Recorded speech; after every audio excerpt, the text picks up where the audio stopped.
اما بعد فاعوذ باللہ من الشیطان الرجیم بسم اللہ الرحمن الرحیم.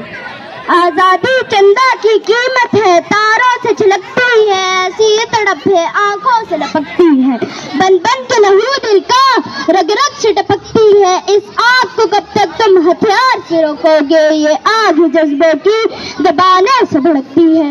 صدر ذی وقار محترم ساتھیو اکرام اور میرے ہم مکتب ساتھیوں، السلام علیکم.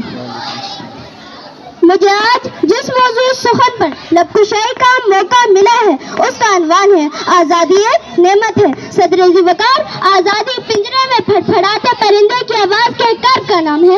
آزادی 1400 سال پہلے خانہ کعبہ میں گونجنے والی پہلی اذان کا نام ہے. آزادی اپنے رنگ اور اپنے ڈھنگ سے جینے کا نام ہے.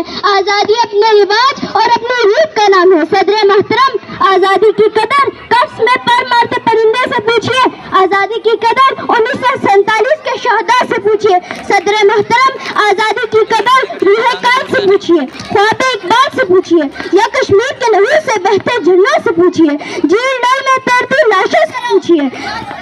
آزادی کی قدر اسرائیلی ٹینکوں کو پتھر مارتے فلسطینی بچوں کے پاگل پن سے پوچھیے. پھر ہمیں بتایا جائے گا کہ آزادی ایک لازوال نعمت ہے. آزادی حسن مجسم ہے، چہرے پہ چمکتی ہے. آزادی حسن مجسم ہے، چہرے پہ چمکتی ہے. میری آنکھ کا سپنا ہے، سانسوں میں مہکتی ہے. یہ پھولوں میں غزل گاتی بلبل کی طرح ہے، اس شاخ پہ گاتی اس شاخ پہ چہکتی ہے. آزادی حسن مجسم ہے، چہرے پہ چمکتی ہے. میری آنکھ کا سپنا ہے، سانسوں میں مہکتی ہے. صدر محترم، آج ہم آزاد ہیں، آزاد فضاؤں میں سانس لیتے ہیں، مگر یہ آزادی ہمیں کسی نے تشتری میں رکھ کر پیش نہیں کی، بلکہ لاکھوں چمکتے چہروں کی تبانی ہے. سنگیت چھنے تھے، گیت لٹے تھے، آنکھوں کے تارے اور بڑھاپے کے سہارے قربان ہوئے تھے. معصوم بچے نیزوں کی نوک پر رقص کر گئے تھے، کنویں لاشوں سے بھر گئے تھے، دریا خون سے سرخ ہو گئے تھے. عزتوں کا خون ہوا تھا، پورا آسمان رویا تھا.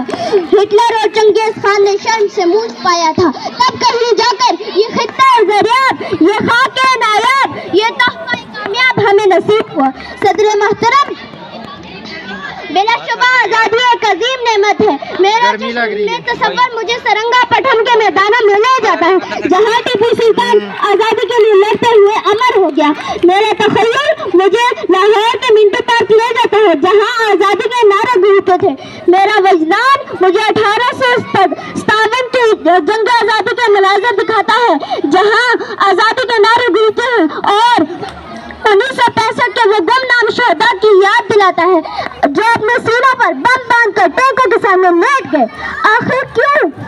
کیا وہ پاگل تھے؟ کیا وہ لاوارث تھے؟ صدر محترم، نہیں، وہ بھی کسی آنکھ کا سپنا تھے، وہ بھی ماں کے لاڈلے تھے. ان کے لہو میں ہم جیسے سانس دوڑتی تھی، ان کی رگوں میں ہم جیسے سب خون دوڑتا تھا. صدر محترم، وجہ یہ تھی کہ وہ آزادی کو بچانے کے لیے قربان ہو گئے. آخر میں ہم اپنے عزیز کے لیے دعا کرتے ہیں. خدا کرے کہ میری عرض پاک پر اترے، خدا کرے کہ میری عرض پاک پر اترے وہ فصل گل جسے اندیشہ زوال نہ ہو.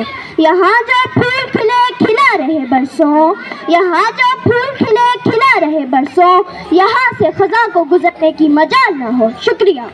ظلم ہے، لفظ محدود ہے، اس قدر ظلم ہے قاتلوں کے مقابلے.